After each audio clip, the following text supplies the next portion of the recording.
Let's begin. Okay. Hello, everyone. So tonight we are going to do something a little bit different. And what was prompted tonight's shir was a discussion that I had with my family around some of the malachas on Shabbos, some of the stuff that we've learned, and it was really an amazing thing to be able to share because of the preparation that I had for this, to be able to share certain things. And then something happened, which is inevitable that happens on Shabbos, is that one of the kids spilled some grape juice onto the tablecloth, and I thought, okay, here we go. Here's the shear. So let's get going, and we'll get to why what becomes such a big thing about that, if at all. So let us begin with our shir. Everyone see the screen? So we know that they're all the different malachas. I'm doing number 13, which is basically the malacha of laundering, the malacha of Melabein, and we'll see as we go through it what it means. So firstly, the Gemara in Shabbos. If you remember, there was a Mishnah in Shabbos in Ayin Gimel Amud Aleph, which is 73a, which enumerated each one of the different malachot, and the second part of the Mishnah says, "Hagozez tatzemer," the one who shears sheep, hamalabno, and the ones who make a malabno from the word lavan. Lavan means to make it white. So the way the malacha works is that it comes from the fact that you're going to shear the sheep, and then you have to wash the fleece. So I try to get you a video that shows it, but it wasn't easy to find one that flows in less than 20 minutes. But it's quite an amazing thing to see when they shear the sheep. The fleece that it has is so filthy that it has to be cleaned. Rashi says, what does it mean, hamalabno? Mechabso benahar. It means simply washing it in water in the river. Okay, so obviously in those days, that's where they would do their washing. But today, the concept of melabein, which means from the word lavan, making it white, making it clean, because it's coming from a dirty space, which is the fleece of the sheep, to come to making it into a clean space, which is melabein, now makes it white. That is, as Rashi says, washing it in the river. So now it's from that. We see that the Mishnah Torah, that's the Rambam says, "Hamachabes begadim," that anybody who washes clothes, harei hu toledet melabein v'chayav. So the Rambam says, you know what? If you wash clothes, it is a tolda of melabein. If you remember what the tolda is, the av is the major primary category, and each primary category has got subcategories which are of equivalent status, and those are called toldas. So now hamachabes, which means to do the laundry, is considered to be a tolda of melabein. So melabein is the primary category, and then the which is whitening, and the subcategory is machabes according to the Rambam. And I just want to go through the next part, because there are a couple of aspects that are going to come out of this at some point in time soon. Hasochet et habeged, a person who squeezes a garment, ad sheyotze hamayim shebo, until the water comes out of it. So as you're taking this towel, for example, and you squeeze it until the water comes out, hareze machabes v'chayav. That, according to the Rambam, if you're squeezing a garment, then it's called machabes. It's also considered to be laundering. Why? Because in this case, when you're squeezing, it's not like squeezing an orange. We're talking about squeezing a garment which is wet. Because the squeezing is for the purpose of laundering. Just like in the same way as when you stir something, that's the purpose. That's the purpose of stirring, is to assist with bishul. Just by the way, as an aside, I just want to jump onto this thing quickly that the Rambam is speaking about. The Rambam's concept of hagasa is, for example, if you've got your cholent pot, which is in the cholent cooker. So you've got the pot in the cooker, or you've got a pot on the stove, or a pot on the hot tray, or something like that. You're not allowed to do hagasa. You're not allowed to stir it, even if it's 100% fully cooked, whilst it's on the stove, whilst it's in that heat source that it's in. Why? Because it's what we call mechsika mavasha. It looks like you're cooking it. Why? Because as the Rambam says here, shehagasa mitzarchei abishul, because hagasa is part of an accessory, as they call it here, an accessory to the cooking, and therefore you're not allowed to do the mixing when it's still on the flame. Ve'ein schita b'sei'ar. Now this is a very important thing. There's no schita, there's no squeezing with sei'ar. What is sei'ar? Is hair. And the same thing is leather, that you're not chayav on squeezing. Why are you chayav? Why are you obligated when you take a piece of cloth and you squeeze the water out of it, but you're not chayav when you squeeze out the water from here? And the reason is very simple, because it doesn't mean that you're allowed to do it. Just by the way, we'll see this in different spaces. And it doesn't mean that it's when it says ein chayev, if you remember what we spoke about right at the beginning, ein chayev doesn't mean that you're allowed to. It just means you don't get the Torah prohibition and the punishment that comes with it. But why is it? What's the difference? The difference is that when you take a piece of beged, a piece of a garment, it actually absorbs the water in itself. So the manner in which the fabric is made absorbs the water, and therefore when you're squeezing it, absorb water out, which is different, with hair, because not that the hair absorbs, the water's like trapped in the hair. So there's a different process of squeezing. And when it comes to leather, it's not really 100% porous, so therefore it doesn't really absorb it in the same way as cloth would. And we'll get to that and we'll understand it. So what I'm going to be doing now is just setting up a few principles. Then we're going to go do a bit of a summary of the principles, and then we'll come down to a couple of things that are important. So there are two types of materials that we've got. There's porous and there's non-porous materials. So the porous materials, where this concept applies to, which are the things that will absorb, are applied to fabrics, cotton, canvas, clothing, carpets, many pieces of furniture. If you've got furniture that has got a fabric cover on it, the upholstery is fabric, such a thing is porous. Bedding, sheets, blankets, duvets, etc. The non-porous materials, which means that the concept of machabes does not apply, of laundering does not apply, because it doesn't absorb in the same as wool does, is glass, stone, metal, wood, plastic, laminated surfaces. So those we don't really have major issues with. The issues we're looking at are the fabrics, the cotton, the canvas, clothing, etc. Okay, so now this is interesting, because the Gemara here is going to present different cases regarding fabrics. And we're going to have to try and pull out of this some type of principle, because it's not so simple. So the Gemara says here, let's start with this one in Yoma. The Gemara in Yoma says, Tana Rabbanan, our sages taught in a brisa. A person who's going to greet his father or teacher on a yontav, there's a mitzvah to go and what we call a hakbil pnei rabba, to go and greet your teacher, to go and say shalom aleichem to your rebbe who teaches you most of the Torah that you know, as part of the kavod, as part of the enjoyment, as part of the simcha of yontav. Or Panay Misha Gadol Mimenu, or if you're just going to go see somebody who's greater than you.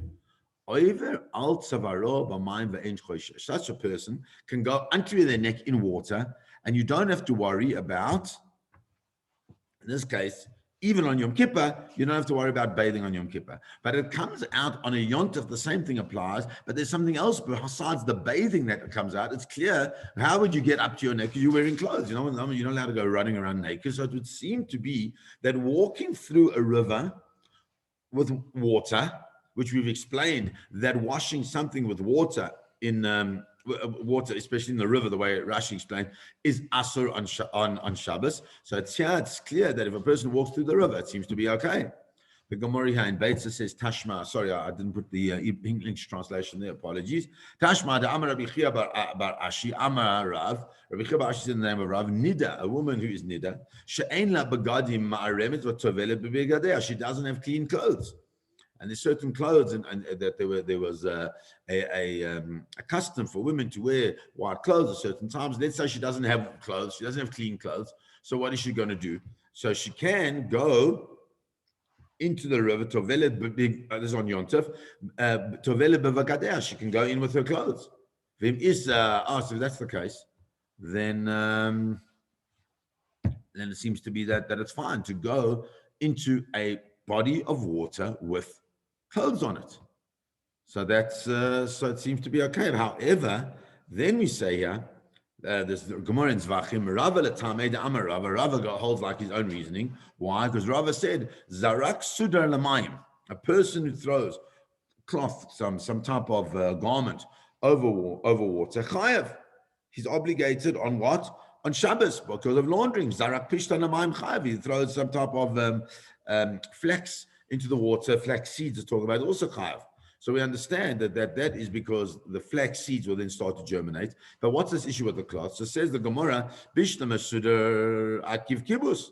The Gemara says the reason why he can't throw this garment into the water is because of kibus. Kibus means laundering. And so therefore you see that you have what seemed to be a stira. Stira means it's a contradiction. So contradiction in the Gemara is the last Gemara we learned says you can't put a garment into water on Shabbos and Yom Tov because that's going to be kibbutz, that's going to be laundering. Whereas the other two seem to imply that under certain circumstances you can. So how do we deal with that? So there seems to be ways of solving these apparent contradictions. So the first one is what we call Tosfos. Tosfos is one of the word Tosafot is actually a plural, just by the way.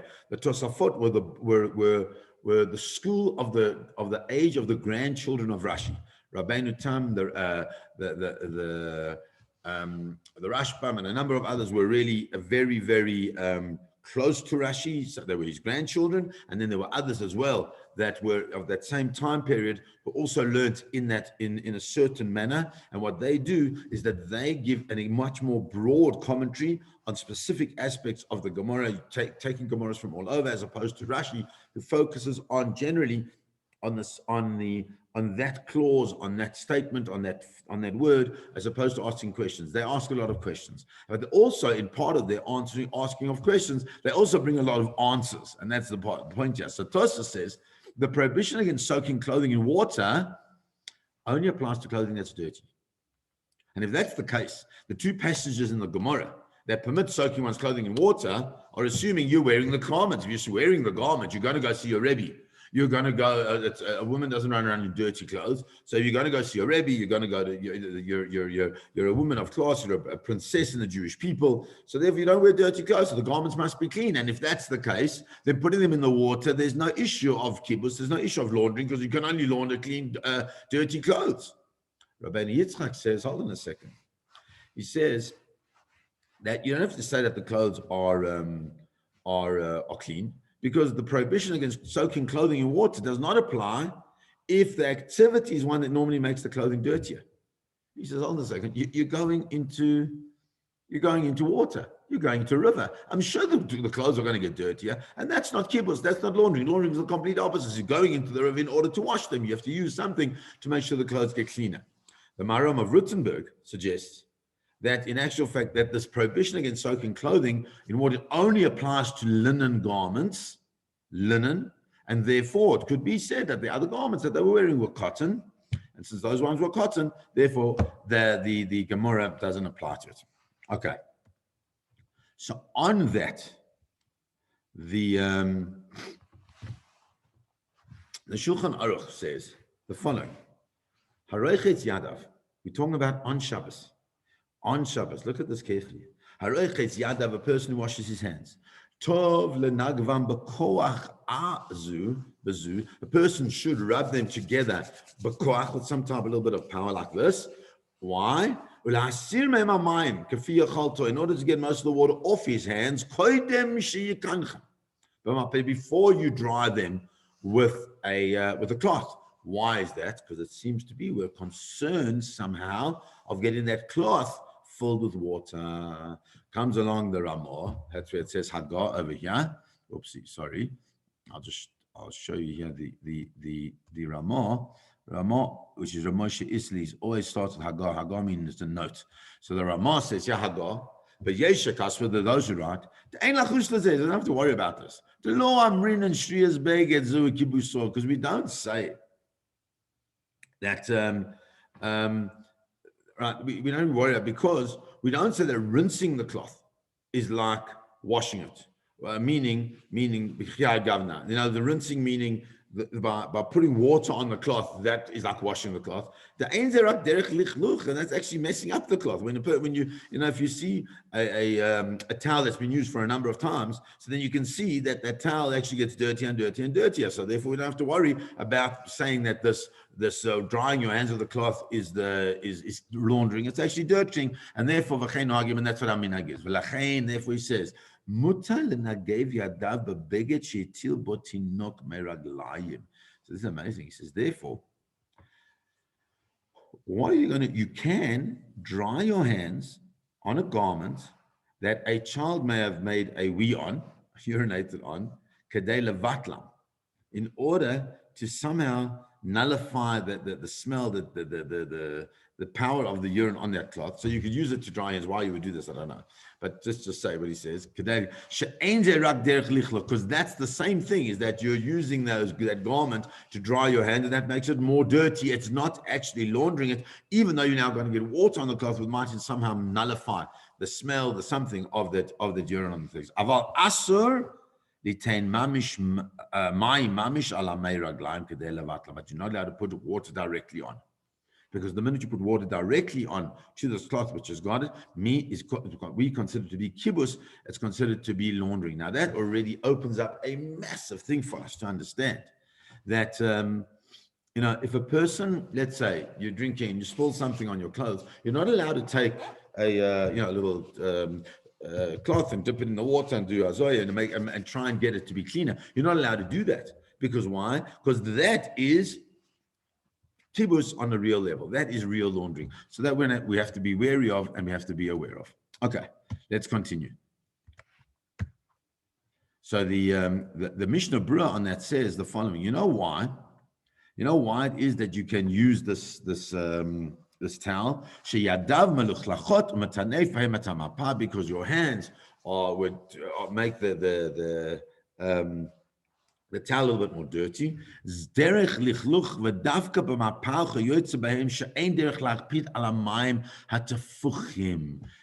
the Mishnah Berurah, just be careful. We're not talking about any towel. We're talking about a towel that you don't really care about if it gets dirty. But if there's a towel that you would care about, right? That somehow would get a little bit wet and you'd be worried about it. So then you're not allowed to use that on Shabbos, as he says, you can't. You could on something that is that you would normally be careful on during the week. You're not allowed to use that on Shabbos itself. Okay, so now there is another very important thing that we come out of, and we're just going to throw in a few principles, and then we're going to come and start summarizing them all, having looked at these principles, so we can understand what's going on. The Gemara says, this is the Gemara in Shabbos 141a, towards the end. The Gemara says, Amar Rav Kahana. Rav Kahana said, right, if you've got, let's say you've got some type of, I don't know, mud, dirt, cholent, I don't know, whatever it is, a small little piece that's already hardened, that is on the outside of your suit jacket or your skirt or something of that nature. Are you allowed just to rub it off? So says Rav Kahana, you can rub it from the inside. Meaning, let's say, I'm going to just use this tissue as an example. I hope everybody can see. So let's say you've got your dirt over here. Then what you would do is you would take it like that, and you go on the inside of the garment and rub it together like that. You can't rub it like that. You'd have to rub it like that way, from the inside. Why is that? Not from the outside. Because the minute you start rubbing it from the outside, that is considered to be like laundering. And comes the Shulchan Aruch and says, mud on one's clothing may be removed by rubbing the garment from the inside, in such a manner as does not appear as if one is laundering, but not from the outside, because that's like one is laundering. One may scratch it off with a fingernail. Some explain that this is only when it is moist, but when it's dry, when the thing is totally dry, it's forbidden because of tochen to do it with your fingernail. You can always rub it from the outside, but that's a question we have to look at some point in time and try and understand that as well. Okay, what about if you have got, like, you come, whatever it is, you're walking and your clothes somehow got dusty for whatever reason that may be. are you allowed to shake out your dusty clothes? So the Gemara says the following. There are two Gemaras here. The first one says, a person who shakes out his talis, his garment on Shabbos, chayav chatas. Such a person is chayav a chatas, is obligated to bring a korban chatas. That is an absolutely pure aveira on the prohibition of machabes, of which is the tolda, which is the subcategory of Melabein. V'lo amran ela b'chadasei, says the Gemara. But it's only talking about a new garment. Aval ba'atike, but when it comes to an old garment, leislan ba, there's no issue with it. V'lo amran, and the Gemara says, now also just remember, ela b'ukame. It's not talking about ela b'ukame, which means black garments. But with regard to white garments or red garments, we don't worry about it. Okay, and the prohibition only applies when a person is worried about keeping things clean, right? So when a person has a black garment, it's fascinating. When you have this black garment, which is a new garment, and you don't like the fact that people can see that it's dusty. Remember, we're talking about in a world where there's dust all the time, all over. So people weren't that makpid, weren't that strict about it. So therefore, only on the black garment, which was clearly to be seen, then they would be strict about it. The Gemara carries on and says, Ulla ikla Pumpadisa. Ulla arrives in a place called Pumpadisa. Pumpadisa was one of the centers of Babylonian Talmud study. There was Surah and Pumpadisa. They both were great Talmud schools. They lasted for thousands, I think 1,000 years each, if not more, and very powerful places. So Ulla who comes from Eretz Yisrael, he comes to Pumpadisa, and he sees, I think he's coming from Eretz Yisrael, and he sees things happening in Pumpadisa, which are great Rabbonim. Chazar Rabbonim, what did they do? He saw the rabbis, what were they doing? The Kamanaftzig Lemayu, that they were busy like shaking off their clothes to remove the dust on it. So Amar, he said to him, what are you doing? He says, how can it say that these people are doing this? These are the great rabbis of Pumpadisa. Are they being Mechal Shabbos? Amar lahu Rav Yehuda. So Rav Yehuda said to him, he says to the rabbis, Rav Yehuda is the head of the school of Pumpadisa. He says, you don't have to worry. You can continue to dust off your clothes in front of him. Anan lo kaptin and midi, because we don't worry so much about these things. So if a person is not so strict about the dust on their clothes and they're shaking it out, just if that comes out, it comes out, doesn't come out, not dust. It seems to be from the Gemara on the simple level that it's okay. It's okay to dust things off. And if you can see and you start extrapolating this onto certain things, we can find that this issue of using our clothes in the way that we use them on Shabbos, perhaps we have to revisit how we do that. So says the Gemara, says the Shulchan Aruch, talking about cleaning one's clothes. If a person shakes off the dew of a new black garment, what? Chayav. You are obligated. Shani Uriya Fela, because when you shake it off, it's good, it's effective, it's good for the garment for you because it's brand new and you don't want it to have dew on it. Kamo kibbutz, exactly like laundering. And that would only be if the person is not particular to wear it without shaking off the dust on it. Says the Ramah once again, how much more so? You're not even allowed to shake off clothes. Maybe it was garments that were soaked in water. Or maybe you got drenched in the rain. Talking specifically about what? Clothes that you are very makpid upon, you're very careful about. Because obviously, if you're not so careful, it's wet, not the end of the world. But if it's something that you knew and you're careful about, you're worried about, you don't want to be walking around like that, so then you have to, then you can't shake it off at all. But yes, I remember there are those who say the there are those who say that it's also prohibited to shake off a clothes, the dust off clothes in makpid alav if you strict on it. In other words, you don't want the dust on. And it's appropriate for us to bear their opinions in mind and to follow their opinions. Aval mutar linhasir hanotzot min habeged b'Shabbos. But if they're feathers or hairs, the dog hair that kind of like comes onto your clothes. We don't have a dog, but somehow I always have dog hairs on my clothes, no matter where we are, right? Because they're like all over, yeah, in Glen.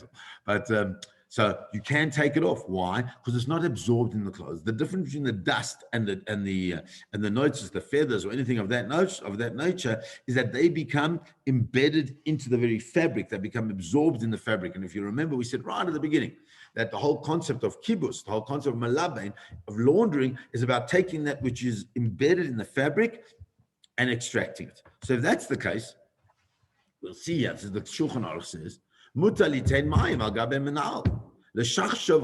that if you have a shoe, meaning a leather shoe, and in the days of the Shulchan Aruch, we're talking about leather shoes, you can pour water onto the shoe to rinse it. Okay, but you can't do kibbutz on it. You can't actually wash it. But to like wash it and rub it on, you're not allowed to do that because that's obviously proper laundering. But if you've got clothes, right, I just want to move. Whoopsie. Sorry, I just want to clear all the drawing. Yeah.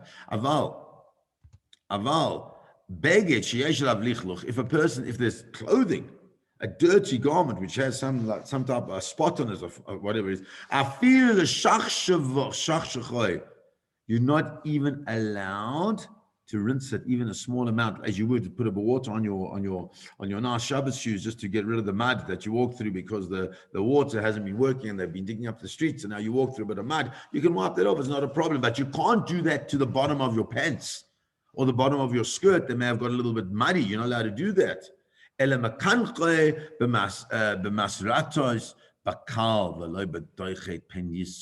what you can do is you can't rinse it, but you can still kind of like wipe it lightly with a cloth, but you can't do it too hard. Because if you do it too hard, maybe you'll squeeze it. And if you squeeze it, that's an issue of kibbutz. We have to be careful of that. Hagar says the Ramah. If there is it's got no dirt on this beged. You can put a little bit of water, but not a lot. Because you don't want to come and squeeze out the water. So I'll tell you something which I think was quite funny. So when we were in Cape Town, so we all had corona, and everybody, as we all know, it affects different people in different ways. And my main symptom, besides the deep exhaustion, was that my head got very hot.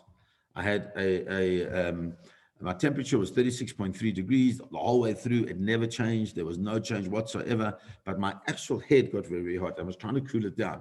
So how would I cool it down? I would take a cloth and put a cloth with water like this, put it on my head and just let it there and let just the coolness of the water. It wasn't really effective because the water just got very hot. But so obviously now on Shabbos, it says what? That you can take, according to the Ramah, you can put a small amount of water on a clean garment, but not a lot, because you're going to squeeze it out. And then it says, right at the end, there are those who say you shouldn't do it. Right? Anyway, so we normally go by the Yesh Omrim. We normally go by the second opinion that is brought in the Shulchan Aruch, which therefore we don't take a cloth and we don't put water on it. We don't put it on our heads to cool down our heads. So I had to figure out a way to cool down my head. So my daughter said, don't they use like cucumbers to cool things down? Like you put them on your eyes to make your eyes, to help you with all the wrinkles, etc. So I said, yeah. So she cut me some slices, very thin slice of cucumber, which I put on my head. It was the only thing that really helped. Just thought I'd share that with you. But why did it have happened? The only reason I discovered that incredible home remedy was because the Shulchan Aruch says you're not allowed to put water on the cloth, according to the Yesh Omrim. Okay, so let's carry on after my personal anecdotes. Now, I want to now go into a summary.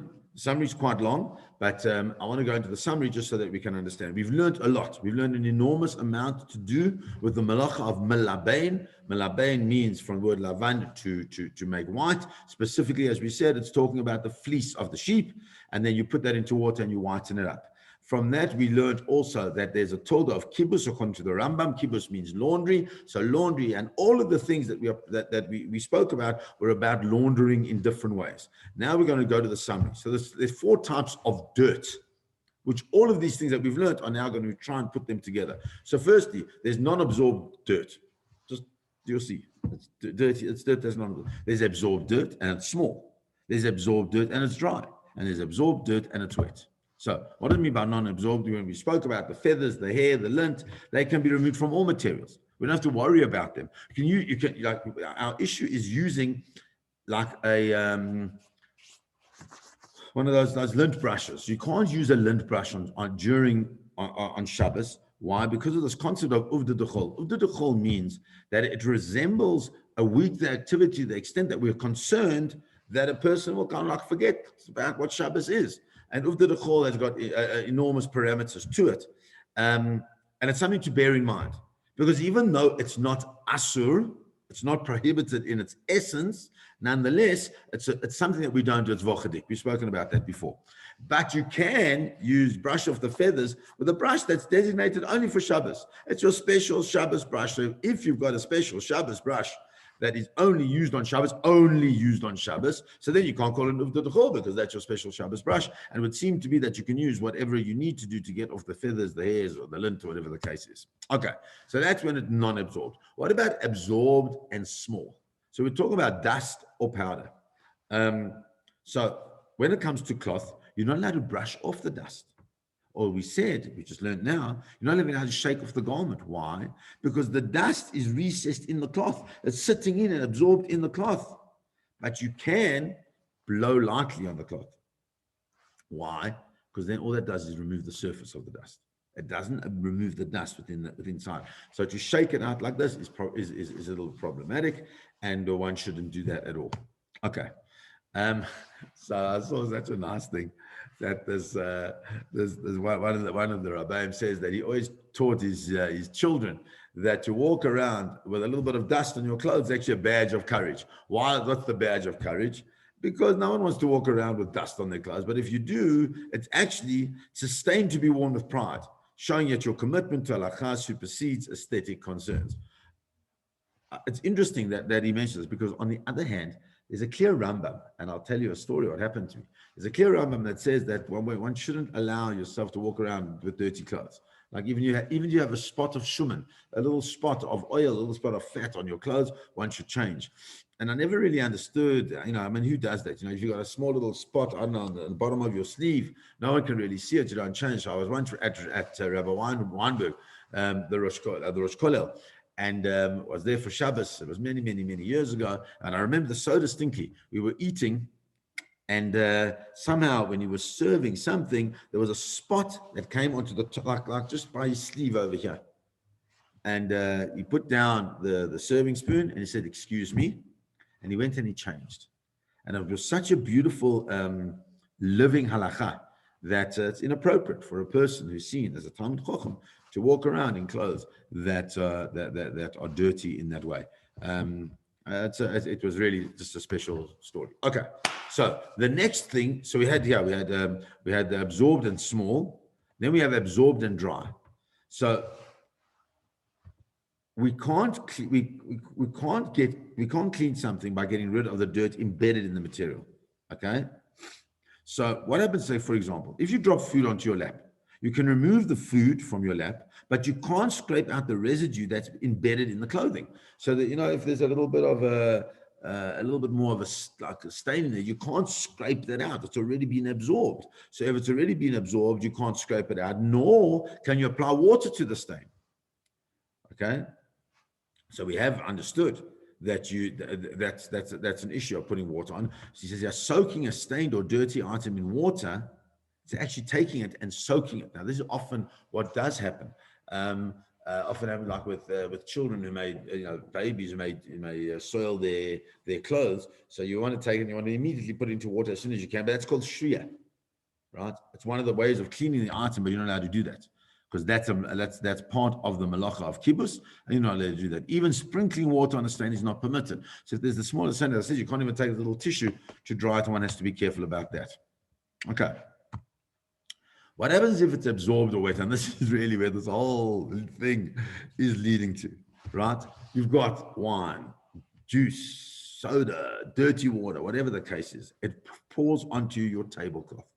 It's a porous material. It's a wet stain. You cannot clean it in any manner from the cloth.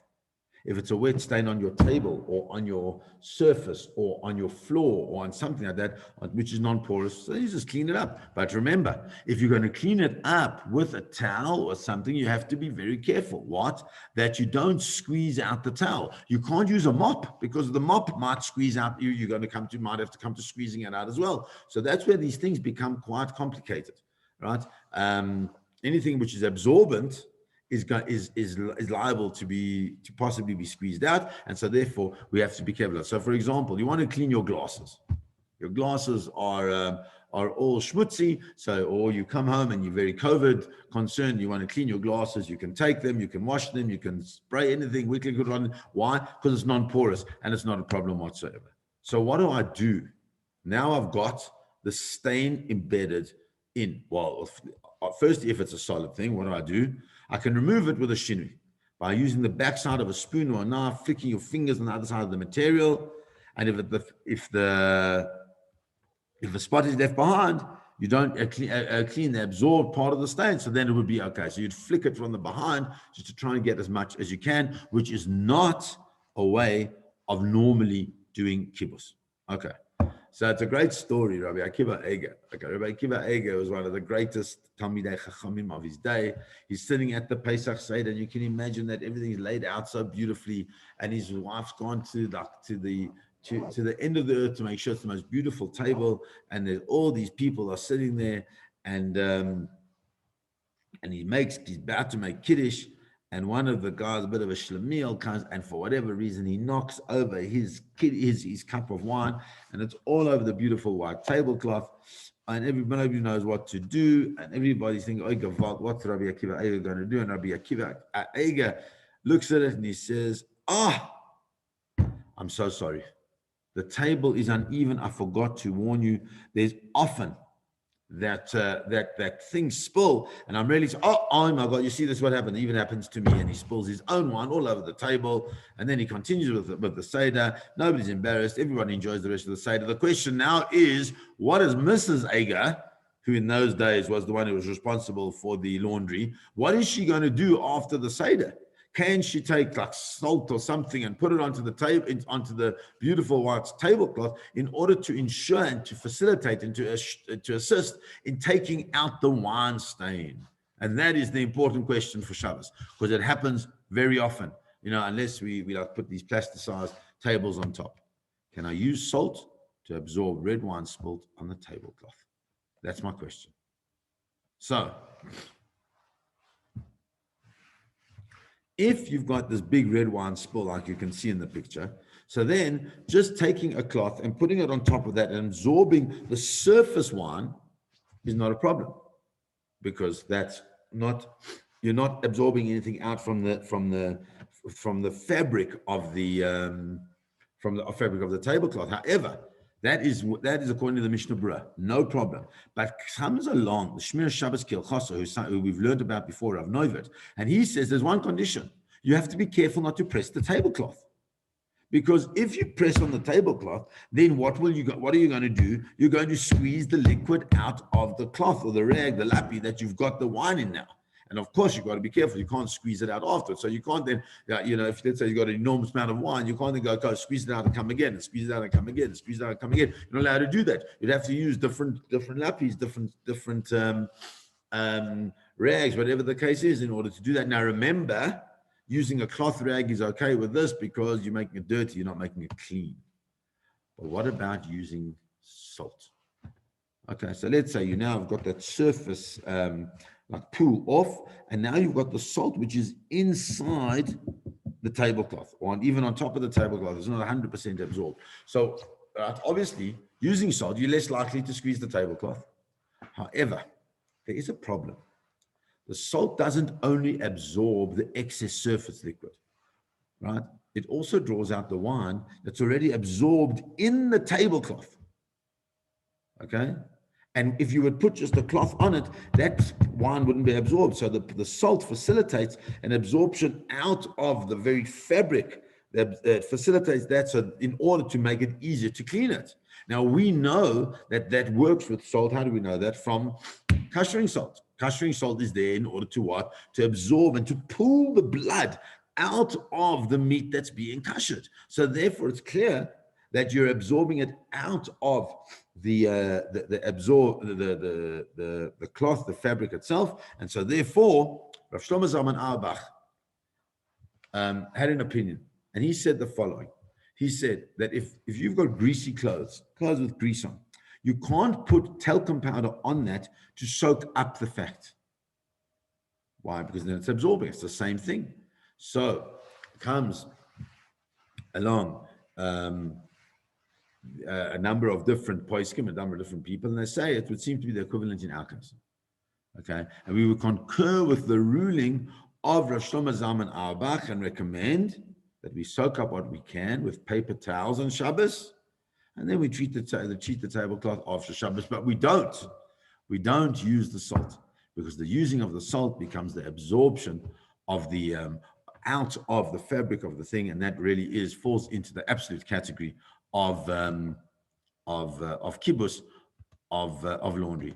And so on that note, we've gone through an enormous amount. I mean, you must understand, it really is a lot, and I'm sure there are many questions. I'm happy to take a couple now if you want, or you can ask me offline.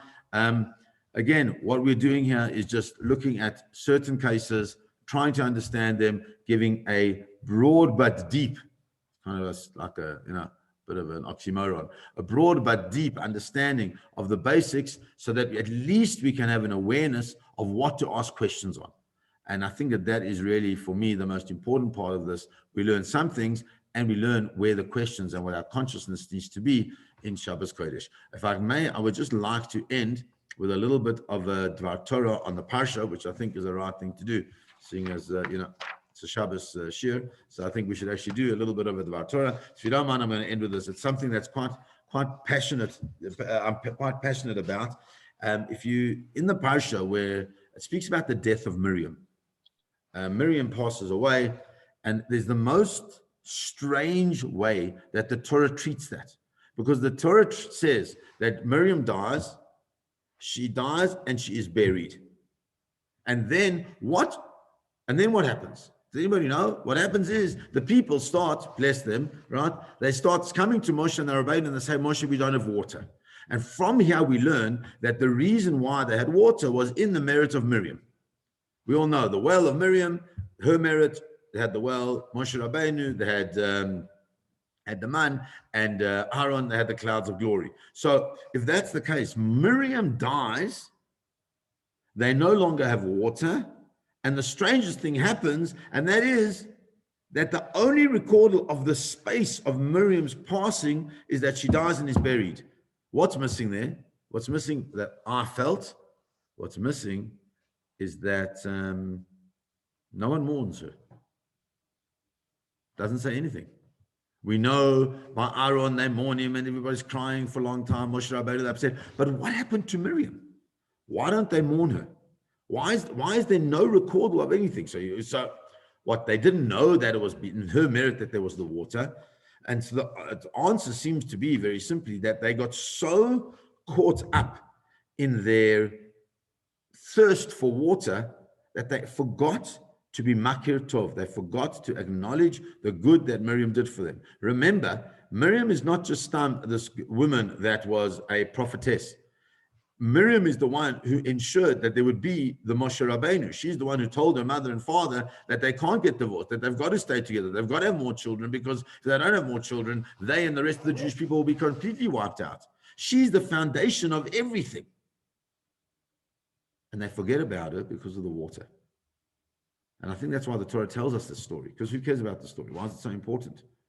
Why do we have to know that Miriam and all these things? And part of it, I think, is for us to understand that even when we have situations which are difficult for us materially, because we don't have water to drink and we don't have the things that we need. I mean, now in Glen Hazel, bless us, we're experiencing this wonderful experience of a lack of water. As the Glen Hazel Lake and river forms down the road and flows down, no one's got water, which is quite scary because some of the fire hydrants also don't have water, which we experienced a week ago. But the point is that when we don't have our basic needs, and we begin to so fixate on our basic needs, we forget to be makir tov, that we also have other things we do have. And we have to always ensure that we give that hakarat tov, that we show the appropriate recognition. And we don't live in a world of entitlement, but rather in a world of gratitude. And I think that is one of the major lessons that we can learn from that story of Miriam. So just one little verse, one little idea. I wish everybody a beautiful week. We can now go and get the summary of the president's speech and see what he said and see what's next in store for us. Have a beautiful week, everybody. Looking forward to see you next week, please God, and enjoy the day tomorrow. I'm sure it'll be nice just to have a break. God bless.